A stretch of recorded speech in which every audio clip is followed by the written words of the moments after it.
Si vous écoutez cette vidéo, c'est que vous vous intéressez de près ou de loin à l'islam. Vous pensez également que l'on ne nous dit pas tout au sujet de ce dernier. Dans une précédente vidéo, nous avons vu ensemble ce qu'était le Coran en 5 minutes. Si vous vous en souvenez, le prophète Mohammed est l'exemple à suivre pour toute l'humanité selon Allah. De ceci découle un code comportemental basé sur des récits partant d'un principe simple, le téléphone arabe. C'est un locuteur ou un rapporteur dont la parole sera rapportée à une autre, puis à une autre, comme une sorte de tradition orale. Ce système se nomme chaîne de transmission ou isnad. Ces récits seront comptabilisés en fonction de plusieurs critères. Si le rapporteur est jugé, estimé comme fiable.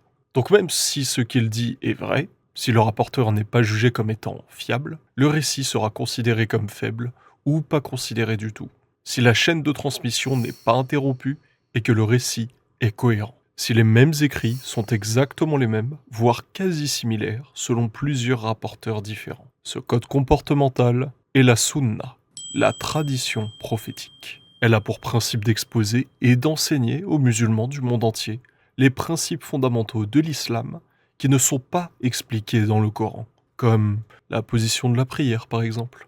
Mohammed étant l'exemple à suivre pour toute l'humanité, il est donc le modèle moral, psychologique et comportemental ultime. Il peut donc être imité en actes, paroles et agir. Ce qui signifie que quoi qu'il ait pu dire ou faire, tout musulman peut faire comme lui.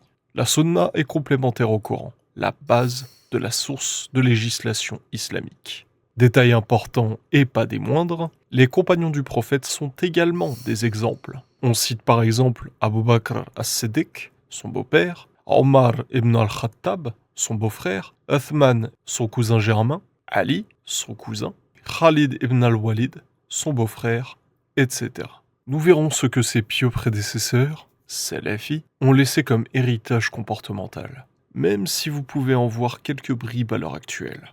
Tout comme le Coran, la sunna est à appliquer de la manière la plus littérale possible, à quelques nuances près. En effet, la sunna, contrairement au Coran, sont des récits rapportés par des humains, donc sont faillibles. Pour être plus exact, la sunna sert surtout de guide comportemental aux musulmans, afin qu'ils comprennent et sachent comment le prophète agissait, se comportait. C'est via la sunna, par exemple, que l'on apprend comment faire ses ablutions, c'est-à-dire un bain rituel, afin de purifier son corps des impuretés mineures et majeures. C'est également via cette dernière que l'on apprend comment faire la prière. Le Coran seul ne suffit pas pour connaître ces détails. La sunna parle également des actes du prophète, de la vie du prophète, des expéditions du prophète, des exploits du prophète et de ses compagnons.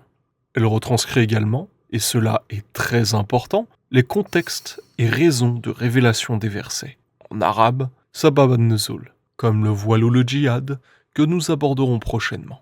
Nous apprenons aussi des anecdotes très intéressantes. Saviez-vous, par exemple, que le Coran contenait à la base des versets au sujet de l'allaitement de l'adulte et de la lapidation? Oui, cette pratique est islamique. Et bien qu'elle ne figure pas dans le Coran, l'anecdote nous est racontée par Aïcha en personne, disant que ses écrits ont été dévorés par une chèvre. Cependant, elle est également, comme le Coran, source de législation. Et c'est également en se servant de la sunna du prophète que les juristes, fuqaha, vont donner plus ou moins de contexte et de conditions d'application en plus. C'est également pour ça que, pour revenir brièvement dessus, la lapidation est pratiquée dans les pays islamiques pour châtier quiconque commet l'adultère. Ou encore la peine de l'apostat, citée dans plusieurs hadiths, citant le prophète qui dit « Man badala dinahu faqtuluhu ». Nous n'y sommes pas encore. Et nous en parlerons très bientôt, mais le fiqh, la jurisprudence islamique, permet d'adapter le Coran et la sunna en fonction de l'époque et du contexte local, culturel, coutumier. Mais vous verrez que l'objectif est le même à chaque fois, que l'islam domine, et ce, peu importe le temps que ça prend.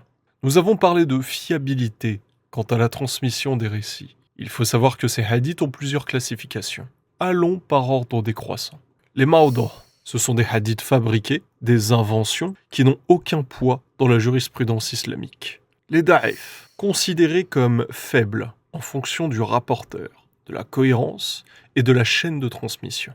Les hasan, considérés comme bons car les récits concordent avec d'autres et la chaîne de transmission n'a presque aucune faille. Les sahih, considérés comme authentiques, ne comportant aucun doute quant à leur fiabilité.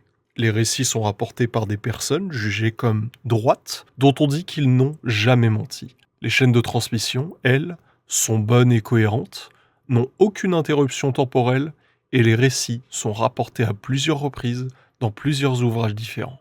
Il y a également une catégorie bonus, les hadiths Qudsi, qui sont littéralement des récits d'Allah en personne. Si les hadiths sont certifiés sahih, ils deviennent de facto incontestables. Ils sont donc utilisés comme source de législation, au même titre que les Hassan et les Qudsi. Même les da'if peuvent être utilisés en fonction du contexte et de la cohérence, quant à la décision que les fuqaha doivent prendre. Si le musulman refuse de suivre un hadith sahih, il sort de la sunna du prophète. Si, dans la branche sunnite, les hadiths sont rapportés par Bukhari ou Muslim, ils sont alors incontestablement authentiques. Autrement, les hadiths sont authentifiés sahih si 5 conditions sont remplies. Qu'ils possèdent une chaîne de transmission liée, donc pas d'interruption, que ces rapporteurs soient droits, qui ne sont pas dans l'association, ni la perversité, ni l'innovation, que ces rapporteurs aient une excellente mémoire, c'est-à-dire pas de contradiction, ni d'incohérence, qu'ils ne soient pas shahid, c'est-à-dire un avis faible, isolé, jugé par les chouyours, donc les érudits, et enfin, qu'ils ne contiennent pas de défauts, qu'ils soient mu'allal. Mais tous ces hadiths ne viennent pas de nulle part. Chaque récit rapporté par un compilateur tel que Bukhari ou Muslim dans leur Sahih, Ibn Majah ou Abu Daoud dans leur Sunan, sont trouvables à l'origine dans la Sira. Par exemple, le récit compté dans le Sahih Bukhari 2731 est retrouvable dans la Sira d'Ibn Ishaq, section 2. La Sira, c'est la ou les biographies du prophète. Toute information citée au sujet du prophète sera plus tard un hadith. La plus récente et moderne est le Nectar cacheté, la plus ancienne est celle d'Ibn Ishaq. C'est la source primordiale de hadith. Ce travail, intitulé Mohammed l'envoyé d'Allah, est l'abrégé de la première biographie du prophète, rédigée quelques dizaines d'années seulement après sa mort. La version originale a été perdue, mais l'abrégé a pu être récupéré, entre guillemets, par Ibn Hisham, la nommant Sirat Rasulallah, la biographie du messager d'Allah. Il y a également Ibn Sa'd, avec son ouvrage en 8 volumes, dont les 4 premiers parlent de Muhammad et de ses compagnons, Al-Tabakat al-Kabir, qui permet d'apporter plus de détails vis-à-vis de certains points qui ne sont pas retrouvables dans les travaux de Ibn Hisham. Il y aura également l'historien Al-Tabari, pour ne citer que lui, car il y en a bien d'autres encore, avec ses chroniques en 40 volumes, qui se basera sur divers récits tirés des Siyar, Sira au pluriel, et d'autres ouvrages historiques et théologiques. En se basant sur les Siyar, les exégètes peuvent ainsi comprendre les contextes de révélation, ce qui peut leur permettre d'expliciter leur compréhension de ces derniers dans leurs tafasir. Ces tafasir seront par la suite étudiés dans des écoles coraniques, des institutions islamiques, afin de comprendre le contexte juridico-factuel des versets du Coran et de la loi d'Allah, la charia. Au prochain épisode, nous verrons ensemble ce qu'est un tafsir et à quel point ce dernier est fondamental. Bonne écoute.